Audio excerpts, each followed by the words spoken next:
자, 이제 구약 성경 민수기 1장 1절부터 5절 그리고 44절부터 54절을 세번역 본문으로 읽겠습니다. 그래서 민수기가 어떤 책인가 가장 앞에 나온 내용, 그다음에 그 시기에 주목해서 좀 생각하고, 그다음에 이제 이 레위기가 출애굽기와 민수기 사이에 위치해 있는 것이 어떤 의미인가를 조금 생각하겠습니다.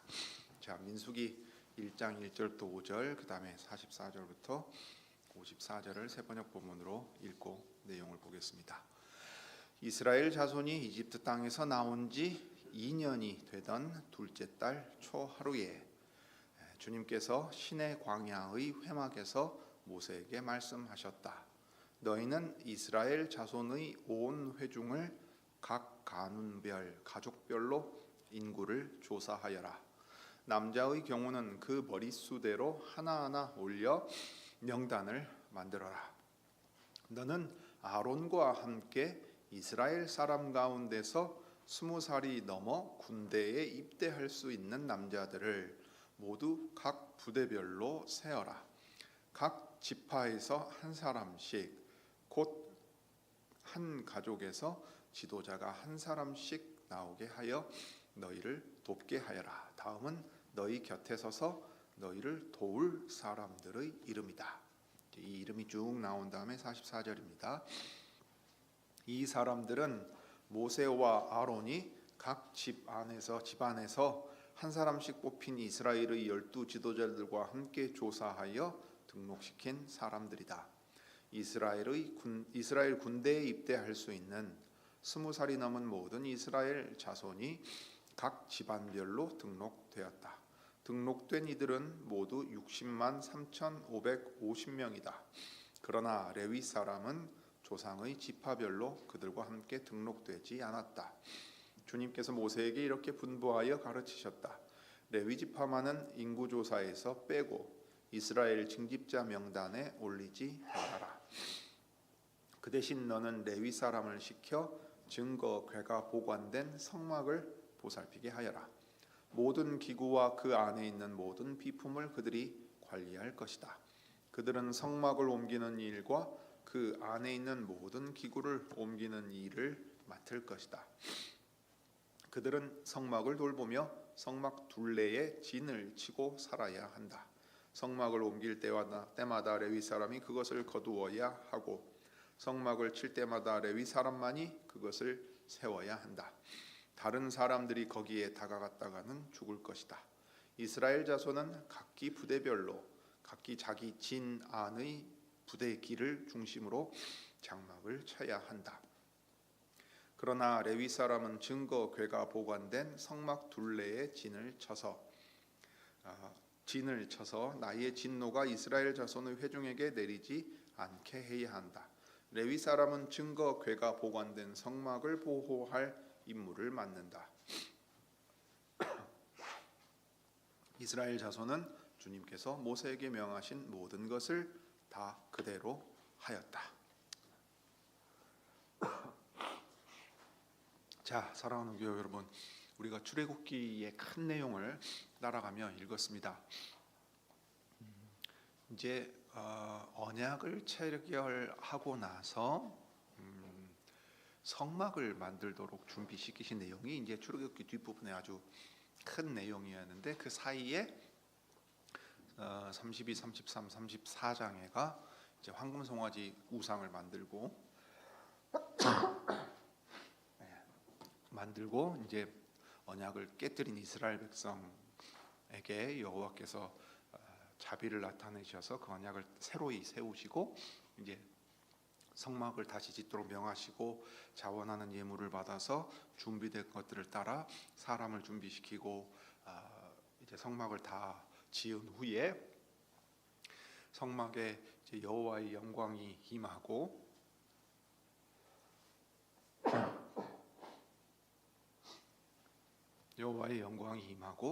여호와께서 친히 이스라엘 백성을 인도해 가시는 걸로 출애굽기가 끝납니다. 자, 그러면 이제 자연스럽게 연결되는 내용이 무엇이어야 맞겠습니까? 시내 산에 이제 딱 터를 잡고 이제 성막을 다 만들고 성막을 세웠어요. 근데 이 성막은 이동형이란 말입니다. 그러니까 채에 꿰서 이렇게 딱 들고 갈 수 있게끔 이동할 수 있게끔 됐어요. 성막을 세웠다가 성막에 여호와께서 계시면 이제 영광의 구름이 그 위에 머물러 있는 겁니다. 여호와께서 거기 계신다는 거요. 그러면 구름이 떠나면 어떻게 됩니까? 말하자면 여호와께서 먼저 일어서셔서 앞장서서 이스라엘 백성을 인도해 가십니다. 광야길을 인도해서 어디로 가야 되겠습니까?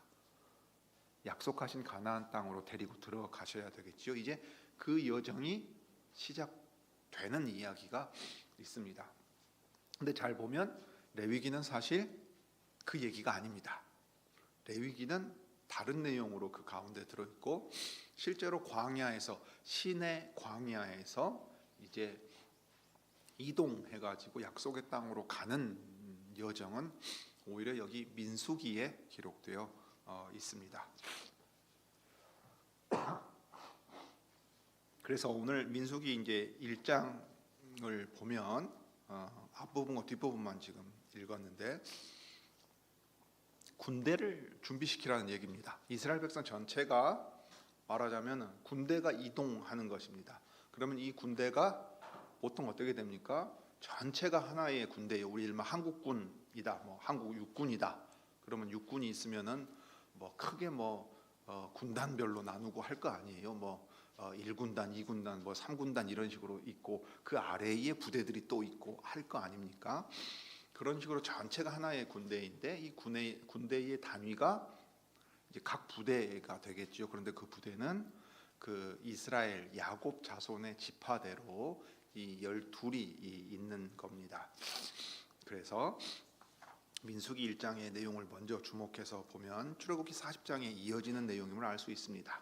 자, 이스라엘 백성을 인도해 가시는 여호와 하나님에 대한 내용이 출애굽기 40장에 나오는데, 이스라엘 자손은 구름이 성막에서 거치면 진을 거두어 가지고 떠났다. 여호와께서 보좌에서 일어서셔서 앞장서서 이스라엘 백성을 데리고 가니까 구름이 이동하는 거지요. 그러면 여호와께서 우리 보고 따라오라고 하신다, 가자 한 거고, 그들이 길을 가는 동안에는 어떻게 되느냐? 낮에는 주님의 구름이 성막 위에 있고 밤에는 구름 가운데 불이 있어서 이스라엘 백성이 볼 수 있었다고 했습니다.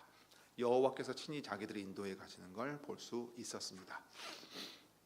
자, 그런데 이제 민수기 1장 1절부터 보면 무슨 내용을 이제 여호와께서 모세에게 말씀하시는가를 우리가 주목해서 볼 수 있습니다. 그 이스라엘 자손이 이집트 땅에서 나온 지 2년이 되던 해, 이 얘기는 출애굽기하고 지금 같은 해입니다. 끝날 때 같은 해입니다. 둘째 달 초하루에 여호와께서 모세에게 이제 회막에서 말씀하십니다. 여러분 주목해서 볼 필요가 있는 부분이 있어요. 하나는 성막을 세우러 간 때가 언제였는지 여러분 기억나십니까? 이집트에서 나온 지 2년이 되던 해 첫째 달 초하루에 세우라고 합니다. 자, 민수기에서는 지금 이스라엘 백성이 가서 모세를 만나서 자, 이렇게 말해라 하신 때가 언제입니까? 둘째 달 초하루입니다. 자, 그러면은 말하자면 이런 거예요. 1월 1일에 성막 세웠어요. 2월 1일에 민수기에 나오는 내용을 지금 말씀하시는 겁니다. 그러면 그 말씀의 중심 내용이 뭐냐? 너희는 이스라엘 자손의 온 회중을 각 가문별 가족별로 인구를 조사해라 했어요. 여러분 올해가 우리나라 주택 인구 총조사하던 해 아니었습니까? 여러분 혹시 그 샘플에 그러니까 모본에 해당되시면은 연락이 와가지고 직접 인구 조사를 하든지 인터넷으로 하시든지 하셨을 거예요. 저는 해당돼 가지고 했거든요. 저희 가족 수가 몇 명이고 어떻게 되는지. 자, 이스라엘 전체의 인구를 조사하라는 겁니다. 그 다음에 이제 또 명하신 내용이 있어요. 이스라엘 사람 가운데서 20살이 넘어 군대에 입대할 수 있는 남자들을 각 부대별로 세어라 하고 말을 했습니다.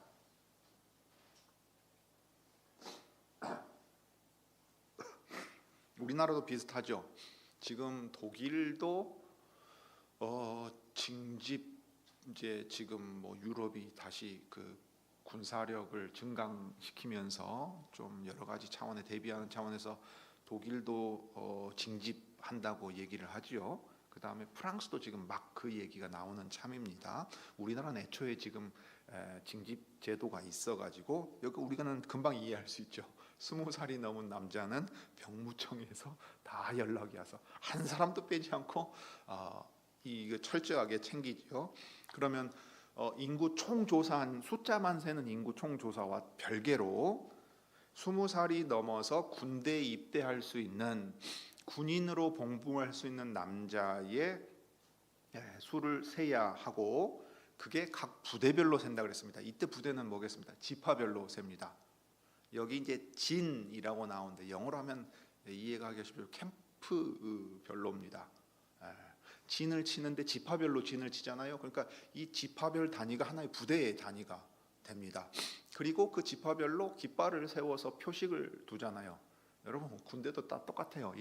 이제 뭐 계시록에도 나오는 짐승 얘기가 나오는데 요 깃발이거든요. 표식입니다. 표실. 우리 군대 간 승우가 12월 말에 휴가 나온다는 얘기를 들었습니다. 이제 승우가 만약 온다, 군복을 입고 왔다. 그러면 어떻게 돼요? 왼팔에 딱 그 군대 어느 부대 소속인지를 알려주는 이 엠블럼이 딱 여기 있습니다. 그러면 너는 지금 어느 부대 소속이구나 하는 걸 알 수 있는 것처럼 어느 부대에 소속돼 있고 어느 지파에 소속된 군사인지를 숫자를 다 파악하는 겁니다. 그러면 민수기 제일 처음 이렇게 숫자 파악하라 그러면 뭐죠? 하나님의 백성을 하나도 빠뜨리지 않고 전체 수를 세어서 이 수 그대로 가야 하는 거고, 그 다음에 중요한 것은 싸움이 있다는 겁니다. 이들은 지금 광야에서 그냥 유랑하는 피난민이 아니고 여호와의 싸움을 감당해야 될 군대로서 지금 준비되어서 가는 도중은 이것은 하나의 이제 전쟁 가운데에서 여호와께서 친히 이 군대의 장관이 되셔서 이끌고 가시면서 이 싸움이 있다 하는 것을 알려주시지요. 그래서 이제 그 명단을 작성합니다. 인구 전체는 숫자만 세지만 군사들은 명단까지 딱 만들어 가지고 해요. 지파별로 몇 명의 전투 부대원들이 있고 부대원들이 있고 누가 거기에 해당하는지를 진짜 하나하나 점호해서 알 수 있게끔 준비를 해 둡니다.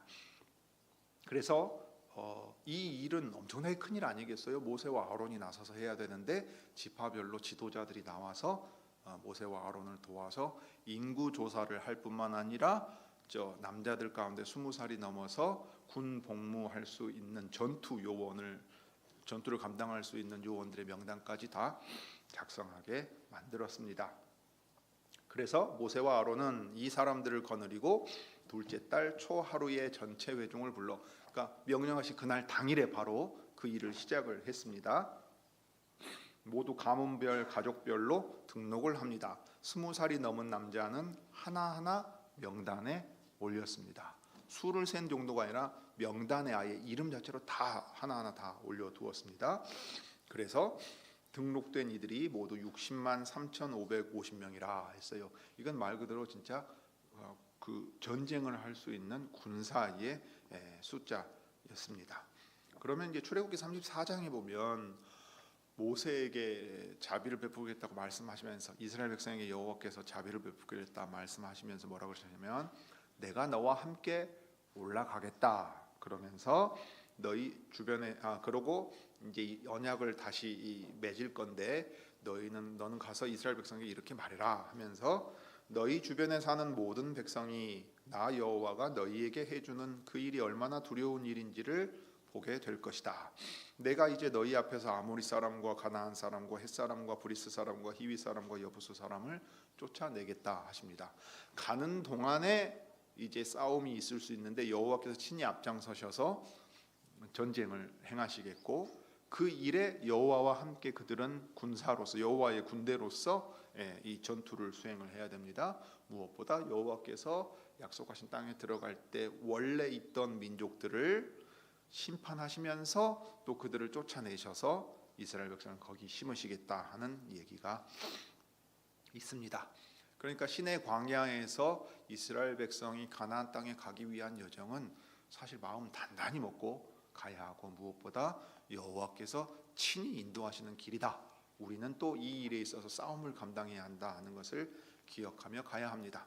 그런데 이제 마지막 부분 44절 이하에 보면 이 12지파 가운데서 한 지파는 따로 구별하여서 특별한 일을 맡겼습니다. 그 지파가 어떤 지파였습니까? 레위 지파였지요. 이 레위 지파는 구별해서 제사장 노릇하게 합니다. 오로지 하나님만을 섬기게 합니다. 이게 레위 지파의 싸움이에요. 하나님만을 섬기기 위해, 그리고 자기 백성을 대표해서 그들에게 진노가 임하지 않게 하기 위해 성막을 옮기고 성막을 지키고 보호하는 역할을 합니다. 여호와께서 이스라엘과 먼저 싸우지 않도록 하나님과 그 백성 사이에 화평함이 있게끔 레위 지파가 그 일을 도맡게 하셨습니다. 다른 지파들은 말하자면 전투 부대로서 딱 존재하게 되겠죠.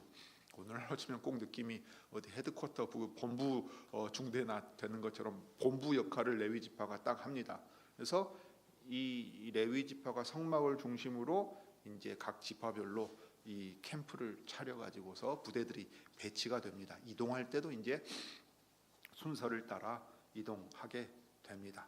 그럼에도 불구하고 레위 지파 사람들은 성막을 지키고 보호하고 하나님께 제사를 드리는 그 일에 온전히 자기를 드리도록 구별해 두었습니다. 그러니까 제사장을 구별하는 일이 바로 이 성막의 정결함과 거룩함을 지키는 일과 아주 중요하게 연결되어 있습니다. 그렇게 해야만 언약의 목적대로 너희가 나를 섬기는 제사장들이 되고 거룩한 나라가 된다 하는 일들이 이루어질 수 있기 때문입니다.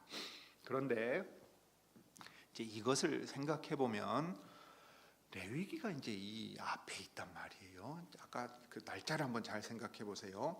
성막을 세운 날짜가 언제라 그랬습니까? 이집트에서 나온 지 이제 2년째 첫째 달 초하루입니다. 그러면 광야에서 이제 숫자 인구 조사를 하고 군대 말하냐면은 전투 요원들의 명부를 다 만들라고 명령하신 때가 둘째 달 초하루입니다.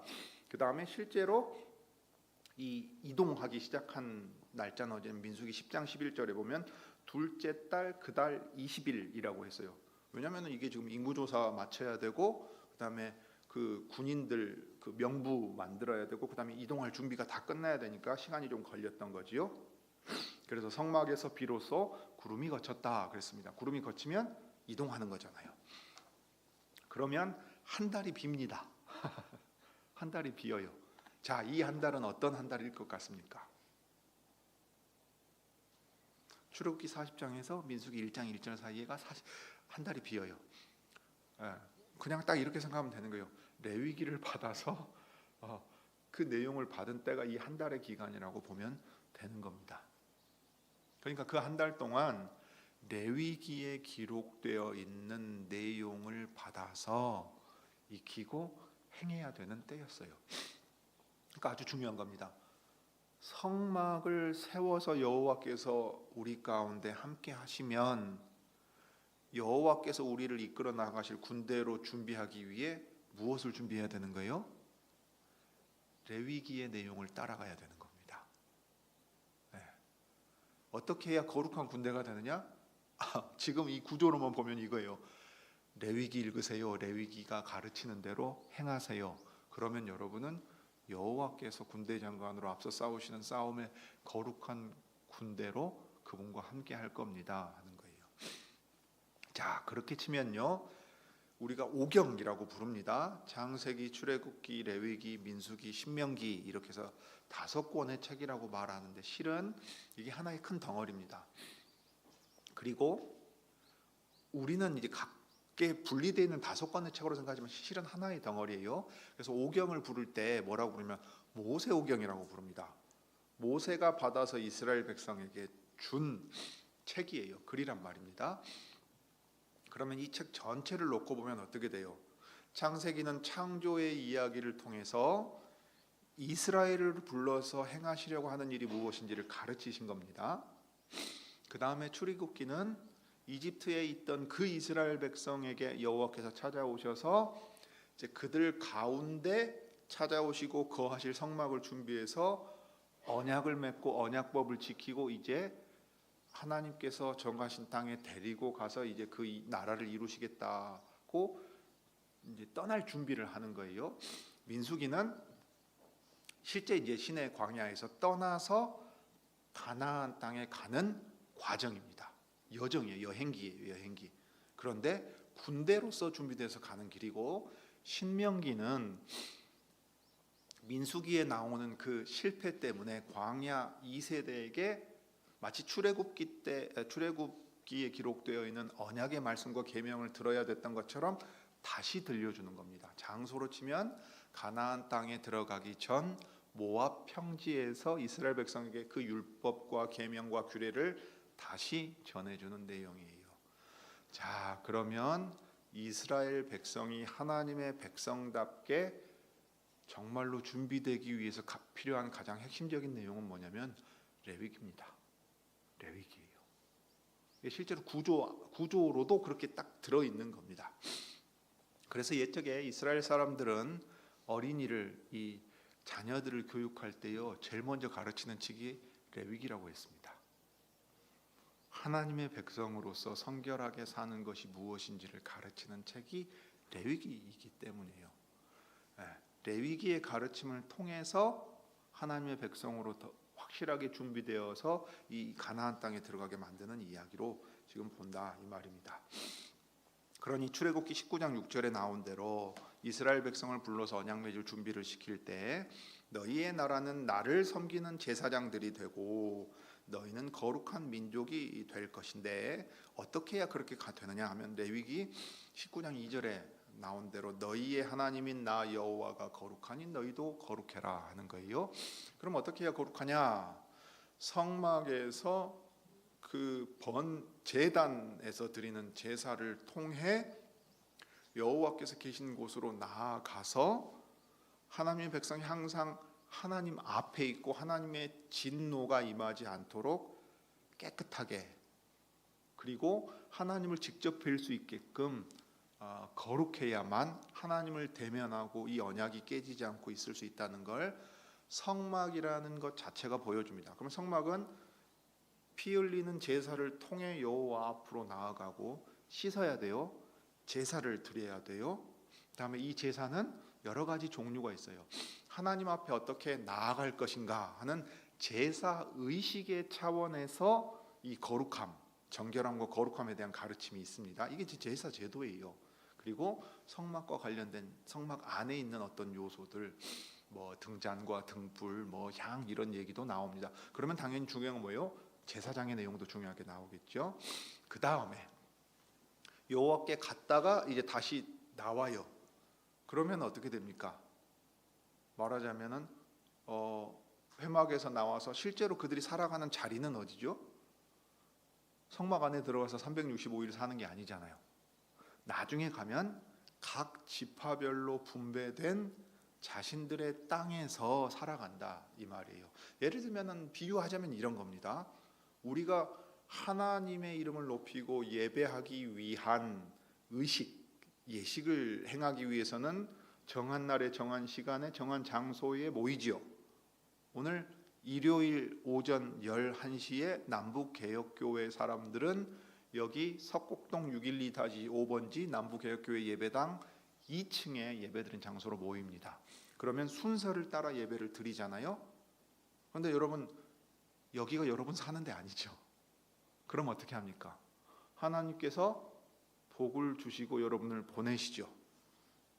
딱 지금 민수기 6장에 나오는 제사장의 강복 선언하면은 여호와께서 너를 지키시기를 원하고 그 얼굴빛으로 비치사 이런 얘기들을 한단 말이죠.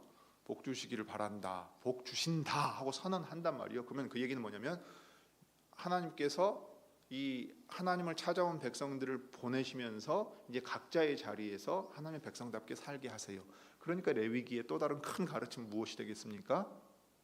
실제 살아갈 때 어떻게 성결하게 살아갈 것이냐 하는 삶의 실제적인 내용들을 꽤 다룹니다. 이게 큰 내용이에요. 그리고 이걸 구체적으로 실천하며 사는 것이 바로 하나님의 거룩한 백성이 돼서 제사 잘 드리면 되는 게 아닙니다. 그들의 성결한 삶이 없이 제사만 드리면 나중에 무슨 일이 생겨요?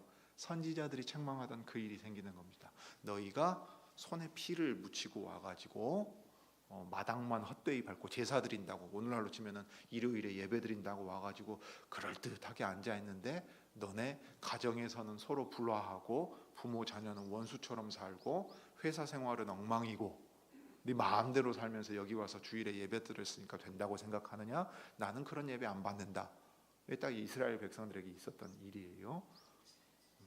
그러면 그들이 하나님을 온전히 섬긴다는 것이 언제 더 구체적으로 드러나냐 하면 제사장이 복을 선언하고 그들을 보내서 실제 살아가는 그 삶의 자리에서 나타나는 겁니다.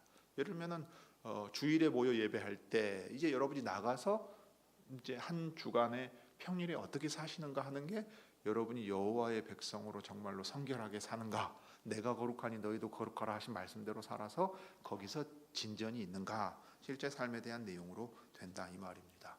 그게 이제 그리스도의 군대로 준비되는 겁니다. 모여서 드리는 예배뿐만이 아니라 흩어져 보내서 하나님의 백성답게 살게 하실 때 그게 바로 자기를 살아있는 제물로 드리는 산 제사인데, 이게 이제 이 싸움이 우리에게 있는 거예요. 구약 시대의 백성은 한 민족이 12지파가 모여 한 국가를 이루어서 쭉 가게 하셨는데 우리 시대에는 그런 형태가 아니죠. 정치적인 결사체로서의 하나님 나라가 아니라 이 말입니다. 그러니까 각 사람들이 흩어져서 모이는데 우리도 그리스도의 군대라고 분명히 부릅니다. 히브리서 3장 4장이 시편 95편을 인용하여 말하는 것처럼 우리가 들어가야 될 안식이 남아 있어요. 그러면 마치 민수기에 기록된 것과 같은 하나님의 백성의 싸움이 우리에게 아직 남아 있어요. 그러니까 히브리서를 기록한 사람이 뭐라고 했냐면 너희가 피 흘리기까지 싸우지는 않았다 하는 얘기를 합니다. 근데 바울이 에베소 교회에 보낸 편지를 보면 그 얘기가 잘 나타나 있거든요. 1장부터 3장은 교회가 어떤 곳인지에 대해서 잘 가르치고 4장에 가면 사로잡힌 자를 사로잡고 하늘로 올라가실 때 시편 68편을 인용해서 하는 얘기입니다. 선물을 주셨다 하면서 그 주신 선물이 뭐냐면 직분자입니다. 어떤 사람은 사도로, 어떤 사람은 선지자로, 어떤 사람은 복음 전하는 자로, 또 목사와 선생으로 주셨으니 라고 해요. 그리스도께서 하늘에 오르셔서 당신의 교회를 친히 세우시고 성령을 보내셔서 다스려 가실 때 이 교회의 직분자를 쓰셔서 당신의 그 성도를 준비시켜 가십니다. 그러면 그 준비시킬 때 서로 그 연락해 가지고 섬길 수 있도록 준비시키는 일을 해요. 마치 민수기에 군대로서 준비되어서 이제 여호와를 따라 이동하는 것처럼 우리 모두가 그렇게 돼야 돼요. 그 준비시키도록 직분자를 쓰시는 겁니다. 자, 그러면 그 싸움이 어디서 나오는 싸움이냐면요, 에베소서를 보시면 4장 후반부부터 5장의 내용을 보시면 돼요. 6장까지도 나와요. 무슨 내용이든가요? 빛의 자녀들처럼 살아야 한다. 삶에 있어서 거룩함이 나타나야 한다. 남편과 아내는 그리스도께 피차 복종해야 한다. 종들과 상전들에 대한 얘기, 부모와 자녀에 대한 이야기가 나옵니다. 이 싸움이 다른 데서 싸우는 싸움이 아니고요, 예배당 문을 열고 나가서 여러분 한 주간 살아갈 때 어떻게 사느냐 하는 내용이에요. 그런데 이것이 싸움이라고 바울은 분명히 말해요. 자, 에베소서 6장 10절부터 18절 우리 잘 아는 구절 나오지요. 여러분은 주님 안에서 그분의 힘찬 능력으로 굳세게 되십시오. 쉬운 싸움이 아니거든요. 악한 자가 우리 육신의 저격과 세상의 시험과 마귀의 유혹이 있는데 거기에 스스로도 걸려 넘어지고 유혹하는 자가 있고, 또 세상의 분위기라는 것이 우리가 이 믿음으로 살아가려고 할 때 이대로 먹혀들 것 같은 그런 분위기들이 아니에요. 그러니까 여러분들은 주님 안에서 그분의 그 힘찬 능력으로 굳세게 되어야 된다. 하나님이 주시는 온몸을 덮는 갑옷을 입으십시오. 옛날 번역으로 치면 전신갑주라고 하죠. 요즘 표현으로 치면 군인으로 좀 완전 무장하세요, 그 얘기예요. 즉각 뛰쳐나가서 전투에 임할 수 있게 항상 대비하고 계십시오. 머리에는 뭐 써야 되겠어요? 헬멧 써야죠. 하이바 헬멧 써야죠. 총 맞으면 죽잖아요. 예전에 강릉에 무장공비 침투했을 때 특전사 요원이라고요, 베레모 쓰고 갔다가 총 맞아 죽었어요. 위장복 색깔 바뀌었다고요, 여러분. 죽고 사는 문제인데 지금 멋부리고 있을 때가 아니거든요. 그러니까 온몸을 지켜야 돼요. 그런데 한 가지 흥미로운 것은 이 전투할 수 있으면 무기가 있어야 되잖아요. 온통 어떻게 하면 지키고 보호할 것인가, 이 얘기가 나와요. 그런데 무기는 하나가 나옵니다. 성령의 검, 하나님의 말씀이 나옵니다. 그러니까 우리가 하나님의 말씀을 바로 깨닫고 성령께서 그것을 쓸 수 있도록 준비되어야 우리는 비로소 공격할 수 있어요. 그냥 맞고만 있는다고 이건 싸움이 이기는 게 아니잖아요. 그래서 우리의 싸움은 몸으로, 힘으로, 세력으로 행하는 싸움이 아니다 하고 이야기를 합니다. 근데 그 싸우는 자리가 어디냐면 에베소서에 나오는 4장, 5장, 6장에 나오는 내용이라고. 집에 돌아가시거나 한 번 더 읽어 보십시오. 그러니까 옛 언약 백성에게는 그런 방식으로 가르치셨는데 이제 그리스도 안에서 우리는 훨씬 더 실제적이 되고 훨씬 더 구체적으로 행해야 되는 일들이 우리 앞에 놓여 있습니다. 아직도 제가 결정을 못했어요. 민수기를 봐야 될까, 레위기를 봐야 될까. 할 수만 있으면 레위기의 큰 내용을 봐야 되겠죠. 왜냐? 출애굽기와 민수기 사이에 레위기의 내용이 그토록 중요한데 다음으로 넘기자니 너무 중요하고 레위기를 다루자니 좀 버거울까 고민이 되는데 제 생각에 12월에는 우리가 주님 오심을 좀 생각하고 1월부터서 여기 레위기를 좀 아주 구체적으로 다루면 힘드실 거니까 큰 내용을 출애굽기 보듯이 다뤄가는 방식으로 보겠습니다. 그러니까 여러분도 신년에는 성경 읽기 계획을 레위기하고 민수기를 잡아두십시오. 읽어 나가면서 큰 내용을 같이 생각하면 생각보다 어렵지 않을 겁니다. 우리가 실제로 성경 읽겠다고 새로운 각오를 하고 가다가 잘 안 되는 게 이제 성막 만드는 출애굽기 내용하고 그 다음에 레위기 가면 이제 머리 아파요. 민수기는 무슨 족보 재미없잖아요. 우리 집안 족보도 못 읽겠는데 지금 성경에 그 나오는 이름들하고 숫자 읽으면 이제 머리가 아픈 거예요. 그런데 이게 왜 여기 기록돼 있을까를 생각하고 읽으면, 그래서 큰 내용을 따라가면 그렇구나 하고 고개를 끄덕이면서 생각해 볼 수 있는 여지가 많을 겁니다. 이제 새해에는 우리가 오후에 할 수 있으면 레위기의 내용을 보는 걸로 하시죠. 자, 오늘 여기까지 보겠습니다. 기도하겠습니다. 거룩하신 하나님, 우리 아버지, 내가 거룩하니 너희도 거룩하라 하시면서 우리가 어떻게 해야 하나님의 거룩하심을 담고 따라갈 수 있을지 정말로 세세하게 구체적으로 하나하나 다 가르쳐 주시는 것들을 성경에서 봅니다. 성막을 만드는 일에서 뿐만 아니라 제사를 어떻게 드려야 할지, 하나님을 어떻게 섬겨야 할지 알려주시고, 그 다음에 삼위 하나님께서 주시는 복을 따라 여호와의 백성으로 살려고 할 때 또 삶의 자리에서는 어떻게 성결하고 깨끗하게 살아가야 될 것인지를 이제 레위기의 말씀을 통해 가르쳐 주십니다. 그렇게 준비되어야만 우리가 광야에서 두려움을 떨치고 여호와만을 따라 나아갈 수 있습니다. 과연 히브리서를 기록한 이가 말한 것처럼 우리가 피 흘리기까지 싸워야 할 싸움이 있고, 바울이 말한 것처럼 완전히 무장해서 하나님의 말씀으로 싸울 수 있을 만큼 그렇게 자라야 오늘 20살 이상 전투를 행할 수 있는 그 명부에 올라갈 수 있을 것입니다. 주님, 하나님의 백성이지만 주님의 종로로 달 수 있을 만큼의 장성함이 있어야 되겠고, 또 하나님의 군사 노릇 할 수 있을 만큼의 자라나가는 일도 있어야 되겠사오니 주님의 말씀으로 저희를 가르치시고 인도해 주시기를 구합니다. 주 예수님의 이름으로 기도드립니다. 아멘.